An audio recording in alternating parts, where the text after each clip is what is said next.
Why is there an astronomical masterpiece more mysterious than the pyramids, built over 4,000 years ago, yet not included in the list of ancient wonders of the world, despite its remarkable nature? Because the ancient Greeks didn't know it existed. To them, the world revolved around the Mediterranean, and the magnificent structure I'm referring to was too far away, in a land they deemed barbaric. A true wonder, but overlooked simply because it was in the wrong place on the ancient map. No wheels, no machinery, yet aligned with astronomical precision down to the degree, not a single degree off. That is Stonehenge, the enigmatic symbol in the heart of the English countryside, still challenging modern science. Who built it? How? And why? Welcome to Logic Relic, where we use reason and truth to unravel the greatest mysteries left by humanity. Today, we'll uncover the truth about Stonehenge, the structure that leaves the scientific world in awe.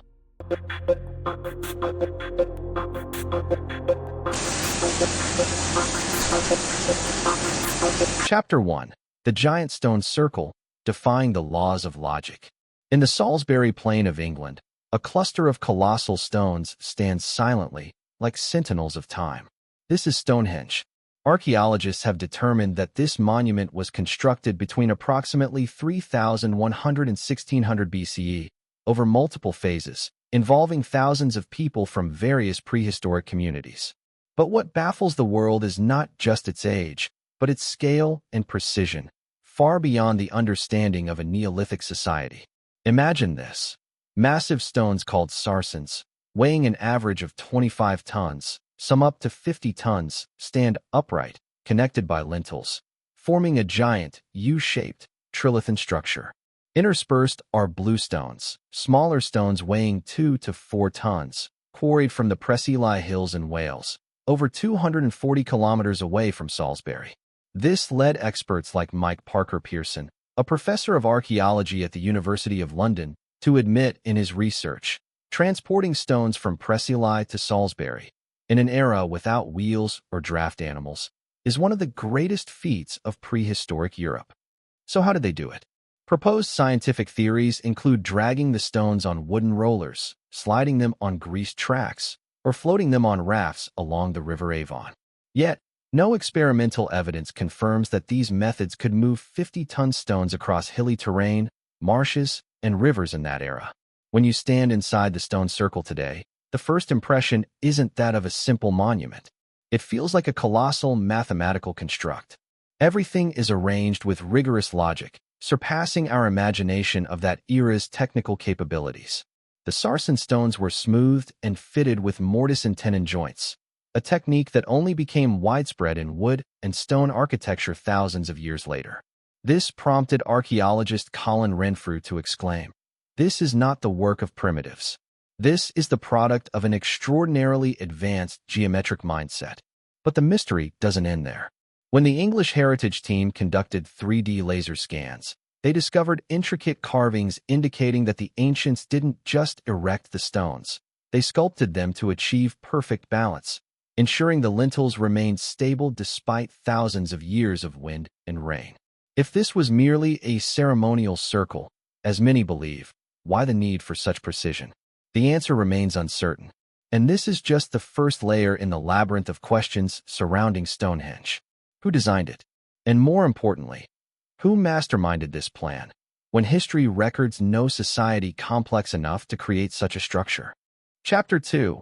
240 kilometers without wheels. How did they transport the stones? Imagine a journey starting from the Prehistoric hills in Wales, over 240 kilometers from Stonehenge. That's where the bluestones, each weighing 2 to 4 tons, were quarried. The ancient people transported them across hills, grasslands, rivers, and marshlands, in an era when the wheel had not yet appeared in Europe. Archaeologists, based on fossil and tool analysis, confirm this process took place around 2600 BC, a time when the technology for moving heavy objects remains a mystery. According to English Heritage reports, transporting dozens of such massive stones was an extraordinary feat. The first and most popular hypothesis: they used wooden rollers and ropes. But pause for a moment. The 240 kilometers journey wasn't all flat terrain. It included hills, wetlands, and river crossings. Moving a 4-ton stone on flat ground would require at least 20 people. In muddy terrain, rollers would sink, and ropes would snap under strain. No archaeological evidence of a wooden track spanning hundreds of kilometers has been found. The second hypothesis, transport by raft along rivers. Researchers, including Professor Timothy Darville's team, suggest the stones were floated down rivers along the Avon and then dragged overland. This sounds plausible, but a 2000 BBC History experiment showed that maneuvering a raft carrying a 4-ton stone on a narrow, fast-flowing river was nearly impossible with primitive technology. A third, more controversial hypothesis: did they use ice sleds? Some geologists, like Brian John, propose the stones could have been moved on ice during winter to reduce friction. But this requires a colder climate than today and elaborate ice path preparations, with no concrete evidence to support it. The conclusion? No hypothesis is perfect. Even Mike Parker Pearson's team, leading the Stonehenge project, admits, "We have ideas about how they might have done it, but no definitive answer for how they actually did it." And this is just a piece of the puzzle. If transporting the stones was already so difficult, how much harder was it to erect and place lintels on 25, 50-ton stones? Who calculated the lifting force, angles, and balance in an era without cranes or pulleys? Are we underestimating the organizational and technical capabilities of an ancient culture? Or is there a missing factor that history has overlooked, a piece of the puzzle absent from archaeological textbooks? This question leads us to the next mystery. Why undertake such an unimaginable effort? Just to build a stone circle in the wilderness? Or does this structure hold a purpose far beyond what we can imagine? Chapter 3. Who designed Stonehenge, and why is it so scientifically astounding? When the sun rises on the summer solstice, the longest day of the year, the first light shines directly through Stonehenge's main axis, piercing the stone gateway and landing at the circle's center like a golden arrow hitting a precalculated target. Conversely, during the winter solstice, the sunset aligns perfectly with the opposite axis. This is no coincidence. It's intentional design, with an error margin, according to English Heritage's laser scans, of less than 1 degree. Pause to consider this. When Stonehenge was built, around 2500 BCE, humans had no telescopes, no compasses, no precise angle measuring tools. So who calculated the sun's orbit, the angle of light, and positioned it so accurately that the structure functions as a giant observatory? Archaeologists like Mike Parker Pearson call it a calendrical monument, a stone calendar that helped ancient people predict seasons, planting, and harvest times. But a logical question arises. If they only needed to mark planting seasons, simple wooden posts would suffice. Why mobilize thousands of people to transport stones weighing tens of tons over 240 kilometers just for an agricultural calendar? Research by Oxford Archaeology shows Stonehenge is not only aligned with the sun, but also linked to lunar cycles. Some outer stones form pairs that predict solar and lunar eclipses, knowledge we once thought was exclusive to civilizations with written records. So, who was the architect behind this? No names, no blueprints, no writing. But what remains shows a geometric mindset far ahead of its time. A 30-meter sarsen circle, arranged with geometric symmetry, combined with sightlines precise to an astonishing degree. Archaeologist Colin Renfrew remarked, "This is not the work of primitives. It's the achievement of a highly organized society with a deep understanding of cosmic laws." The question is, how did they measure angles and directions without tools? Some hypothesize they used wooden stakes and the sun's shadow to determine east-west axis. But a few centimeters of error at the starting point would result in meters of deviation over hundreds of meters. An error margin of less than 1 degree at Stonehenge is something modern experiments still find astonishing. Perhaps Stonehenge is not just an architectural structure, but a celestial code programmed in stone. If true, it raises a bigger question. Where did this knowledge come from? Self-developed? Exchanged with another civilization? Or are we misjudging the evolution of human knowledge? Chapter 4. The True Purpose. Ceremony, astronomical calendar, or an energy structure? Over 4,000 years have passed, yet the greatest question remains unanswered. What was Stonehenge built for? Hypothesis 1. A ceremonial center, uniting the living and the dead. Excavations at the Aubrey holes around Stonehenge uncovered dozens of burial pits with cremated remains, dating back to over 3000 BCE. This led many scholars to believe it was a vast cemetery where burial and religious ceremonies took place.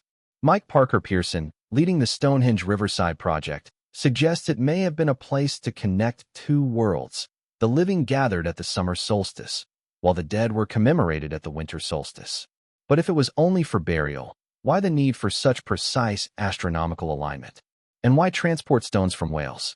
Clearly, the reason goes beyond ordinary rituals. Hypothesis 2. A giant astronomical calendar. Astronomical studies since the 18th century, particularly by Gerald Hawkins in the 1960s, indicate that the outermost stones could predict solar and lunar eclipses by observing shadows. If true, Stonehenge is an extraordinarily complex astronomical tool, a stone computer of the Neolithic era.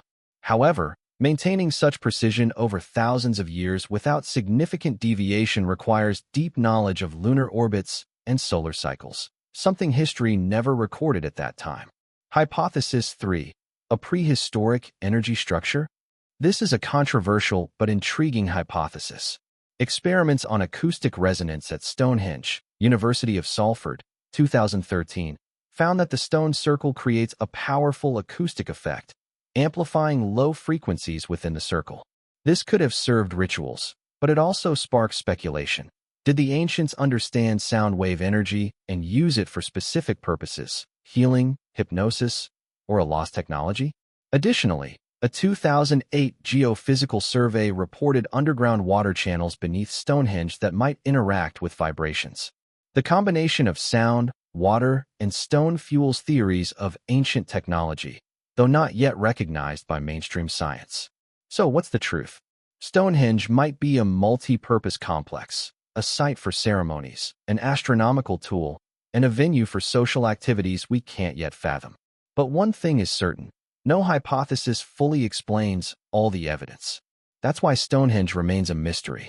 A bigger question: if a society without writing or wheels created this, are we underestimating their intellectual capabilities? Or is there a chapter of history we've never read? Chapter 5. Discoveries that baffle science.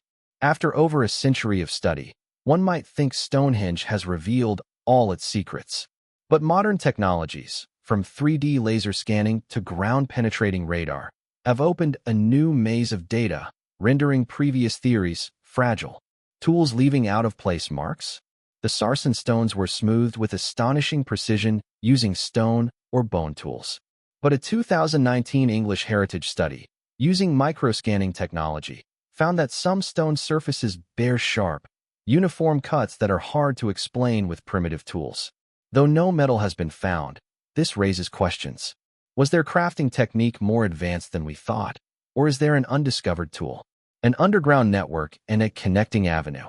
In 2014, the Stonehenge Hidden Landscapes Project uncovered a system of underground structures, pits, wooden posts, and traces of ditches, spanning over 4 kilometers around the site. Notably, an ancient avenue leads from Stonehenge to the River Avon, suggesting it wasn't an isolated circle but the center of a vast ceremonial complex. This shattered the idea that Stonehenge was just a standalone stone circle. It may be part of a network of dozens of interconnected structures, far more complex than anyone imagined. Connections to other wonders. Isotope analysis on teeth from burials around Stonehenge revealed that many individuals came from as far as Wales, even continental Europe. This suggests a cross-regional network, with Stonehenge possibly serving as a cultural convergence point in the Neolithic era. But why would a hunter-gatherer society, without large cities, organize an event of such international scale? Unanswered questions. If it was only for religion, why the need for astronomical alignment with less than 1 degree error? If it was just a calendar, why drag stones 240 kilometers instead of using wood? If it was merely a gathering place, why does the University of Salford's experiment show Stonehenge amplifies low frequencies, creating perfect resonance for rituals? Each answer breeds more questions, turning Stonehenge from an archaeological site into an open equation without a solution. Perhaps what baffles science isn't just the technical mystery, It's the true meaning of this structure to its builders. When you touch the cold stones, standing in the silent circle that has endured millennia, you realize this isn't just stone. It's a message from an ancient intelligence we still lack the language to decode. Chapter 6. The Message Hidden in Stone, a Nonlinear History. When modern science looks at Stonehenge, it tries to fit it into a familiar category: a ceremonial site, an astronomical calendar, or simply a cultural relic. But the more we study it, the clearer it becomes. It doesn't fully match any definition. The 50-ton sarsen stones weren't just erected. They were locked with mortise and tenon joints, a technique that took Europe over a millennium to adopt widely in wood architecture. Stonehenge's geometric layout reflects knowledge of the zodiacal axis, solstices, and astronomical cycles, requiring long-term observation and precise memory. If this was the work of a hunter-gatherer society, how did they have the time and resources for such a complex project? According to Parker Pearson, transporting and erecting Stonehenge required thousands of people over generations, implying a community organization far beyond a village level. Perhaps we're looking in the wrong direction. Instead of seeing Stonehenge as a strange anomaly, consider this hypothesis.